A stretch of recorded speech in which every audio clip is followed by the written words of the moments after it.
Hey everyone, welcome back to the 443 Security Simplified. I'm your host, Mark the Liberty, and joining me today is Ryan Estes from the WatchGuard Threat Lab. Hey Ryan, say hi. Hi. How's it going? It's good to be here. On today's episode, we are going to talk with Ryan, who is our resident ransomware expert, and go over some of the trends he's been tracking, some of the most recent activity from ransomware as a service operators, and just interesting stuff about ransomware. And with that, I guess let's go ahead and jump our way in. Let's do it.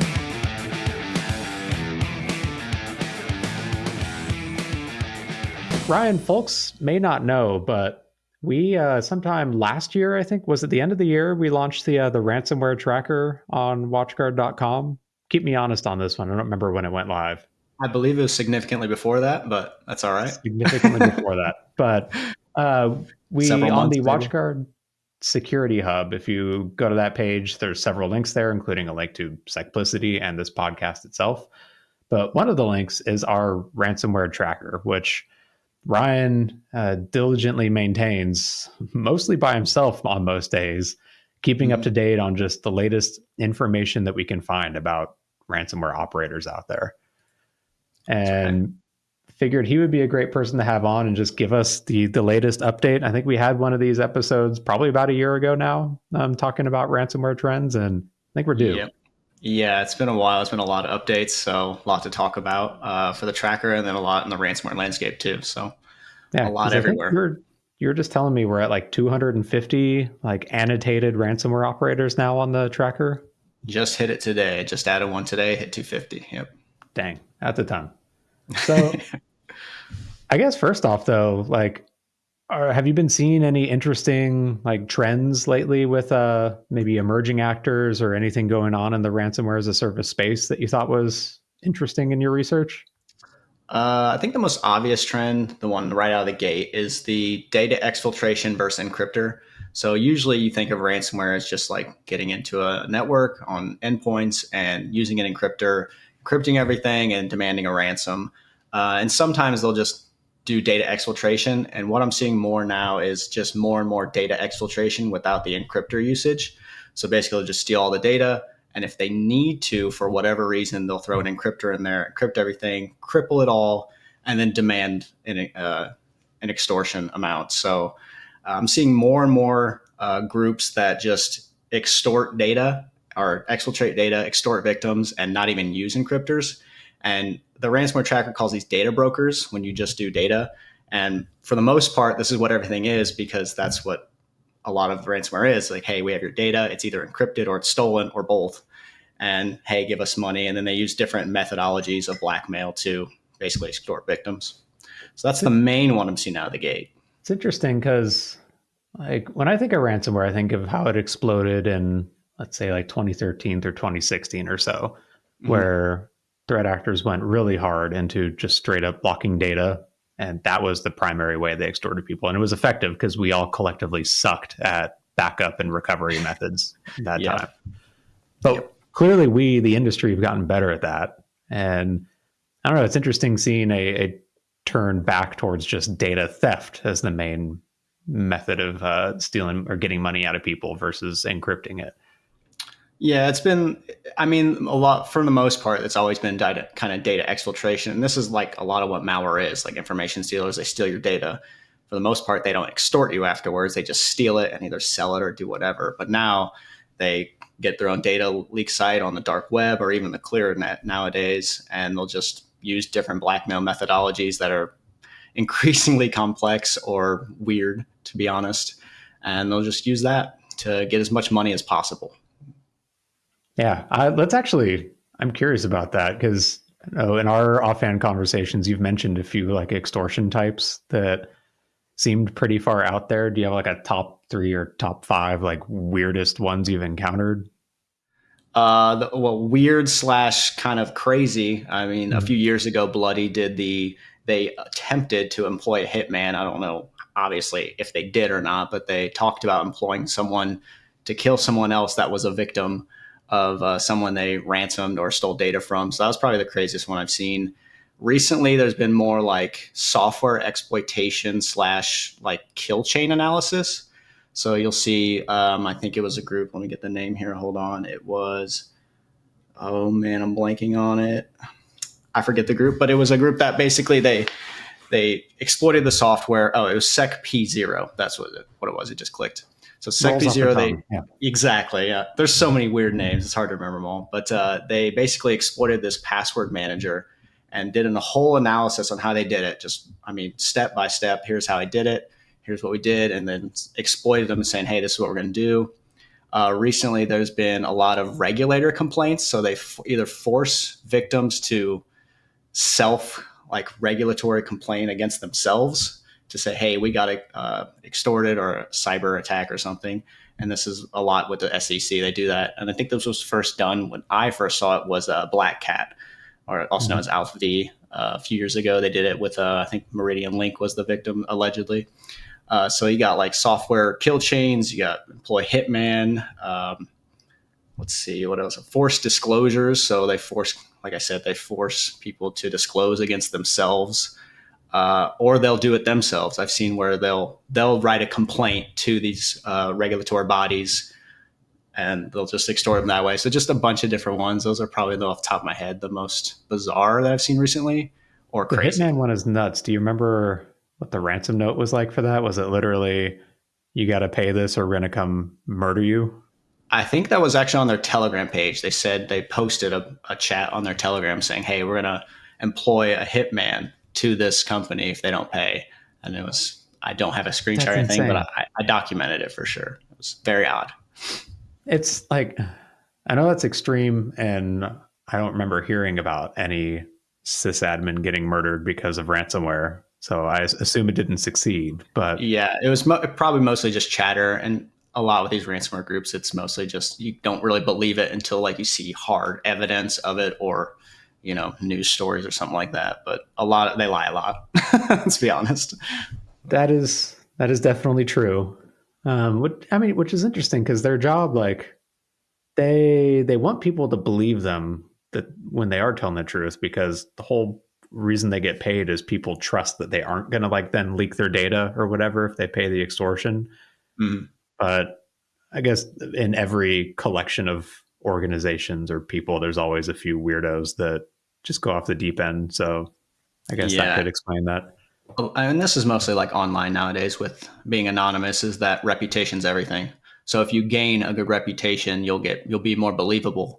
And if you lose that reputation, and we've seen this with Lockbit recently, they got taken down so many times. And recently their dashboard was leaked on their Lockbit 4 website. And I haven't gone through it yet, but a lot of just Bitcoin addresses, names, affiliates, and just chats, that you lose reputation that way. And then you'll lose affiliates and you lose money, and it just kind of daisy chains from there. Do you suspect that maybe once they do lose enough reputation, they just pop up under a totally different name? Have you seen like patterns across ransomware operators where you may not have a hard link, but you really suspect that it's the same organization?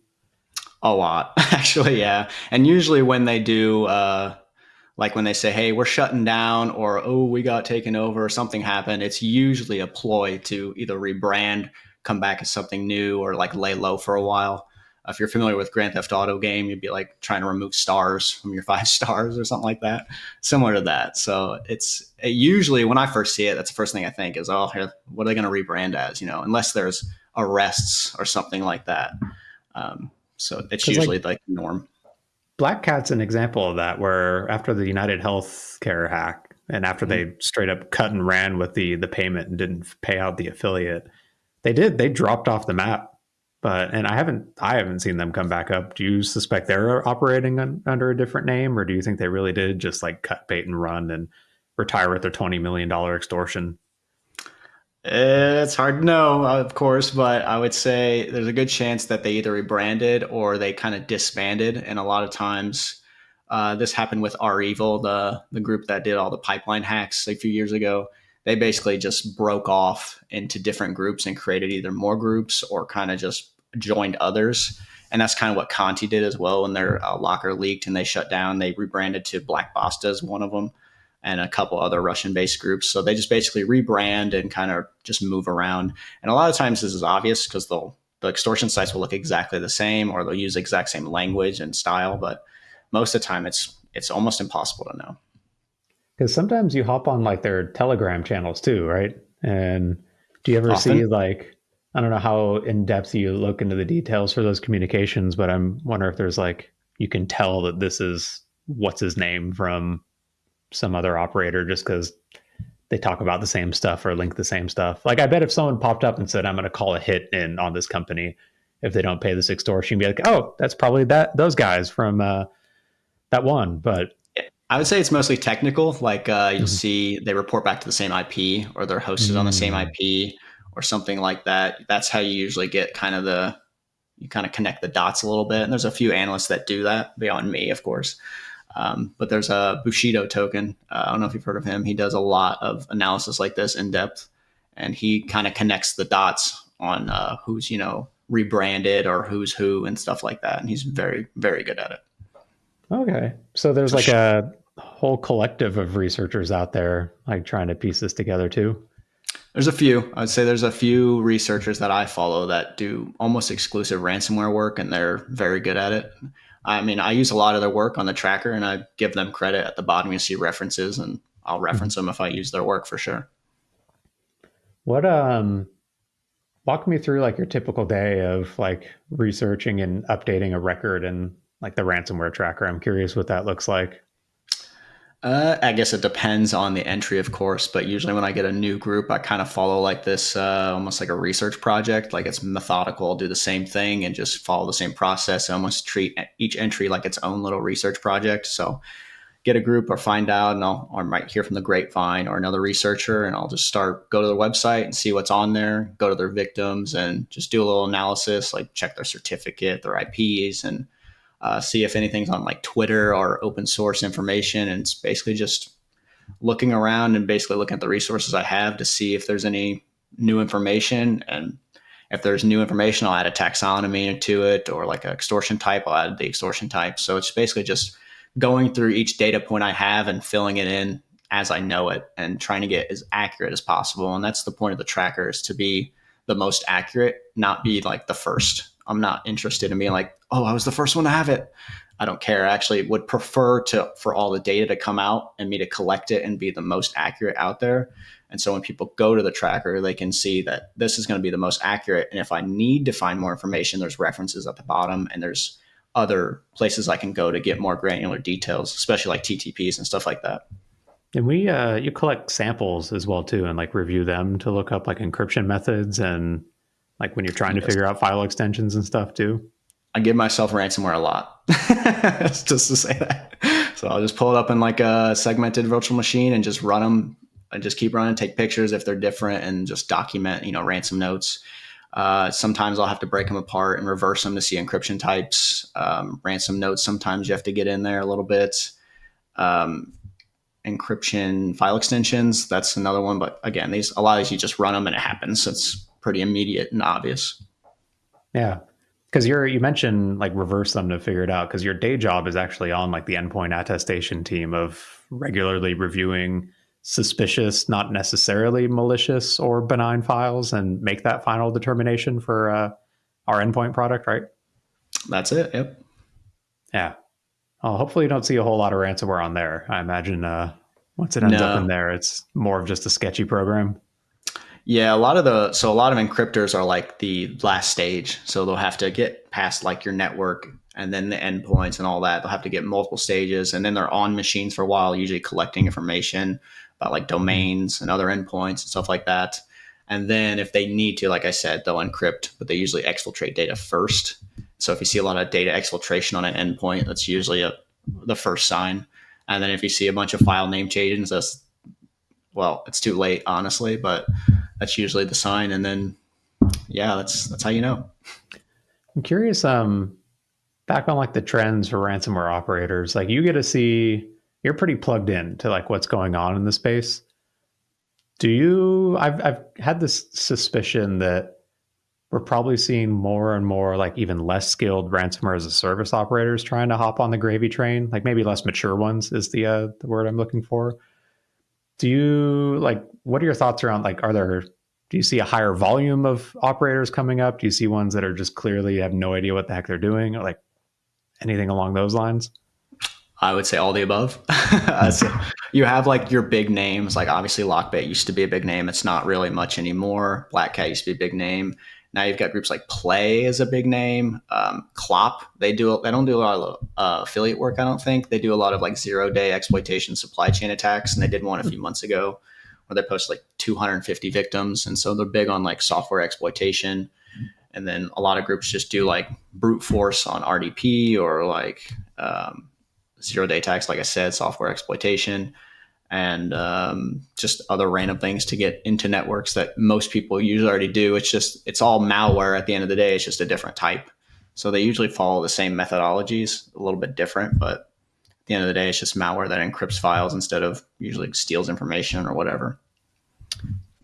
Have a, when it comes to like affiliate versus non-affiliate, if you had to like ballpark a guess of at least the ones that like you're aware of, like what is the split on that? Like, is everyone just operating as a ransomware as a service model now? I mean, you already mentioned a few don't, specifically like Clop, or is it like 50-50? What do you think it would be? Yeah, it's hard to know which ones because some don't even say. Like some say like, "Hey, we have a ransomware as a service. We take like 10%. Here's how it works, and here's what you get, and here's what we offer." Things like that. Some are just like, "Here's some companies, here's some data," and those are impossible to know unless they kind of say it, or you find it on Twitter, an affiliate or something like that. But for example, Nova is a group that just rebranded from RA Group, which is believed to be related to China state actors and stuff like that. But they offer an affiliate program, but now they've created their own like built-in tool, end-to-end encryption chat tool that they can use to chat to victims, and they can use to chat to each other and things like that. So they've created their own proprietary chat tool, and so they can use that as a ransomware as a service model. And there's other groups that most of them that are ransomware as a service advertise it because they'll say, "Hey, we want." That's how they make money. Is they make a cut from all their affiliates and they just kind of sit back and just, "Hey, I'm making money. I offered the service," and make sure everything's tidy and make sure their data leak site's going well and things like that. Do you keep track of what percentage cut some of these folks get? Like, what's the biggest slice of the pie you've seen like a ransomware operator take out? I don't track that, but I've seen it a few times. It's mostly either 10 or 20%. I don't think I've seen much other than that. So what's have there been any, so they've all got their happy blogs or whatever, their victim blogs. Yep. I'm curious, have there been any that stand out to you as like, I don't know, unique or extravagant or something, or are all of them kind of cut and dry and just a list of stuff? A lot of them actually look good, like visually. Web design, like Lockbits was good. The one that stands out right away is FunkSec, which is a few months old, and they stand out mainly because they do data auctions on their website. They have their own AI chatbot that they use to interface with victims and make their own encryptors and malware and tools like that. And so that's kind of the first group that's kind of popularized AI usage, and I see that kind of probably increasing in the future. They're basically using LLMs and other like things like that to create their own tools or expedite ransomware creation, or even just chatbot with victims. Like, "Hey, here's my ID. All my victims got stolen, or I was told to go here," and then the AI chatbot talks back to you and things like that. So the chatbot negotiate pricing. Is this like that? What was it, like a Chevy dealership where someone convince them to sell a car, the chatbot to sell a car for $1? Can I negotiate down my ransom extortion with these things? I have no idea. It's very new, and that's the only one I've actually seen use it, especially in like a commercial type setting to interface with victims. I've actually not even seen any others use it. They might in the back end, but it's like a chatbot on their data leak site. So yeah, FunkSec is a very interesting one. It's a small group. I think it was about 4 people that claim to have like no experience, and they've kind of created everything from scratch and have this AI stuff and auctioning and a bunch of domains to do a bunch of different stuff. So a very interesting group. So auctioning like an eBay kind of situation where they say, "Hey, we have data from XYZ company. It's these number of records and like this data type." and you Yeah, got 5 days to tell us to get the winning bid. something like that. It's part of their hexagon extortion technique where it's like a 6-step process they use. It's like double or direct double extortion. So the typical like, hey, we stole your data, and then they wait like a month, and during the month they'll do like advertisements saying, hey, we stole your data, this company got extorted. And then if the month goes by, they'll start DDoSing them. And then I actually don't remember all That's 6. I got nuts. it right here somewhere. Let's see what it is.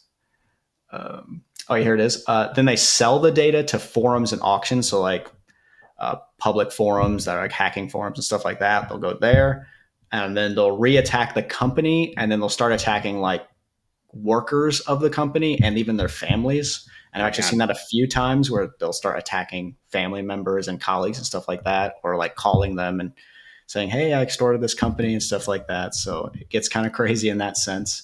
And then the last one is just to leak the data. So they call it the hexagon extortion, which is probably the most Even of a unique buzzword. extortion. Yeah, it's the most unique extortion I've seen, like especially like a multi-step process.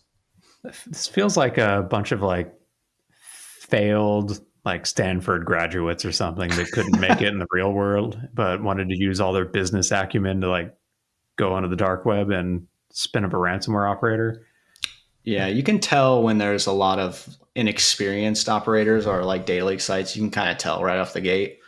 But some of these are sophisticated, like Clop, for example. They do a lot of 0-day attacks and stuff like that. Supply chain, you can tell they're not just a few kids in their basement doing stuff. They're communicating and doing a lot of research and exploitation work. So, Man, you get a mixed bag.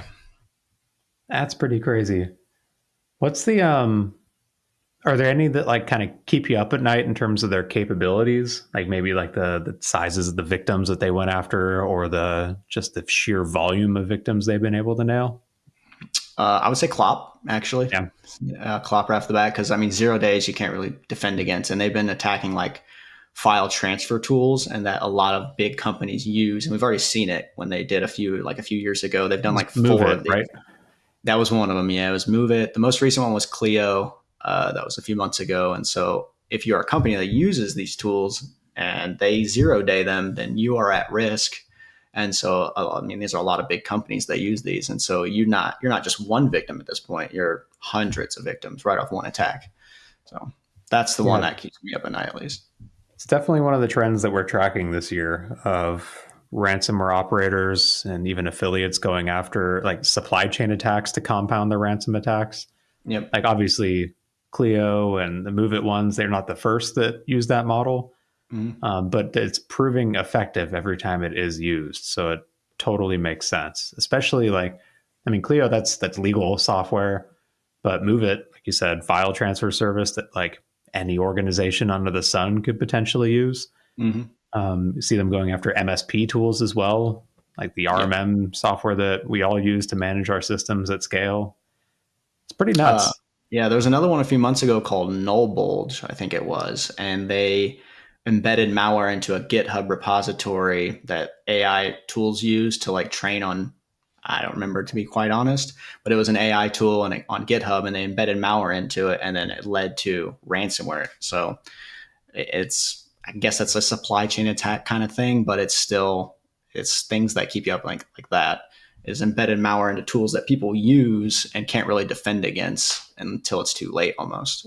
Or in the case of that AI one, like use and may not even understand they're using. Like, so I picture like if you're using like, let's say AI assisted software development and you're literally just vibe coding your way through something on an extreme end and accepting what it puts out. What if it has been trained up on like through adversarial machine learning, trained up to suggest, hey, insert this bit of code that actually goes and downloads and executes ransomware eventually. And you got some vibe coder that has no idea what the heck they're doing. That could be it. Yeah, I wouldn't be surprised if that happens in the future, to be honest, because you can't really check for that until it happens as an AI tool, to be honest. So yeah, that's nuts. Yeah, AI tools, stuff like that. The FunkSec group kind of is foreshadowing, in my opinion, kind of what we're going to expect in the future is a lot of like AI chatbot usage to do the work that they don't want to do. Post victims on daily sites, go through the data, interface with victims. more automation in that sense, creating malware tools. So. Like on the cutting edge then of ransomware operations. Yeah. So that's one of the groups I've been highlighting recently is FunkSec. There's a couple new groups that I'm eyeing right now, but I'm still doing a lot of analysis on them because there's just so many. I think we have like 91 active groups, so I think there's a few that are maybe inactive from that, but just a lot to keep track of manually, one person. So, that's insane. Yeah. Definitely need to get some more threat intelligence help on that one. Yeah, or automation. Yeah, or automation. Yes, please. Hey, maybe we can just have ChatGPT do everything. I hear it's got like a research mode now too. Let's do it. I'm about it. I need help. Do you think ChatGPT, like, obviously can search the web? Can it search the dark web? Does it have capabilities to pop open a Tor browser? It's a good question. I don't know. I've never tried it. You put me on the spot, but no, I have not tried that. I wouldn't be surprised. Why wouldn't not? But you could teach it to connect to the Tor, and then kind of browse the web like that. So I don't know. That's a good question. Something I might do later. Yeah. Maybe we can ask. I saw. So Microsoft is adding their new Copilot update. You can basically share a application with it, like your web browser or something like Adobe Photoshop, and it can render or like understand what's going on inside that window and offer guidance. So like the example I saw was you don't know how to use Photoshop, but you have a copy of it. So have Copilot walk you through how to do whatever you're trying to do in the photo. Maybe that's an application of Copilot. Pop open Tor browser and say, hey, let's go hunting for ransomware operators. Yeah, it might be the industry I'm in because we're in cyber. But when you say those things, all I can think about is how can this go wrong? Exactly. What are bad guys going to use this for? It's the first thing I think of. But yeah, I have a feeling that's going to be used to kind of interface. And I mean, that can be used for like remote desktop automation, to be honest. Yeah. Well, I mean, that's the plan. I mean, now we're pivoting off ransomware and into AI, but what they're aiming for with general artificial intelligence is basically like an assistant kind of thing that can do any task a human assistant could potentially do. Like and if your assistant is a research assistant, yeah, it could be nuts. I hope not. Yeah, I hope not too. I'm curious. So you mentioned like the AI chatbot being used by FunkSec. Are there any others that like advertise AI applications, either in like payload development or like, I don't know, anything interesting in there? I haven't seen it personally, but like I said, there's a lot of data and groups to go through, and a lot of like other ransomware tools like that automate these victims and stuff. They'll post like, when they catch it, the victims and stuff like that. But I don't. I go through all of it to see, and so it just takes me a while to get through all the victims and the pages and to read what's new and stuff like that. But I personally have not seen any other group publicly say they either use AI a lot or like use it in official capacity. But I would not be surprised. In fact, I'd be a little naive to say they're not. Could see one application, like one of the things AI and specifically large language models are great at is going over huge amounts of data and providing like summaries or insights.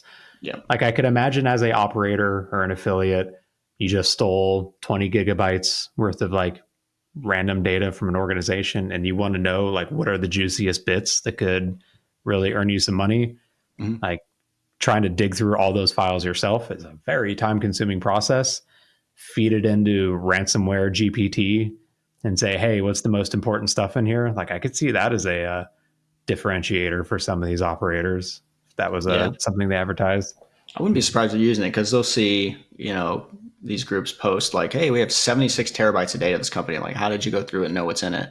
Because sometimes they'll publish, hey, we have this, we have this, we have that, we have this, and stuff like that.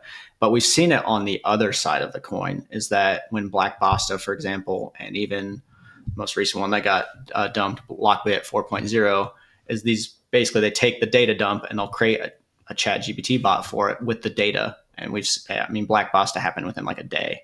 Someone created like a chat bot to interface with all of this data and it works really well. So I would be surprised if on the other side of that coin that they are doing that as well. Yeah, damn.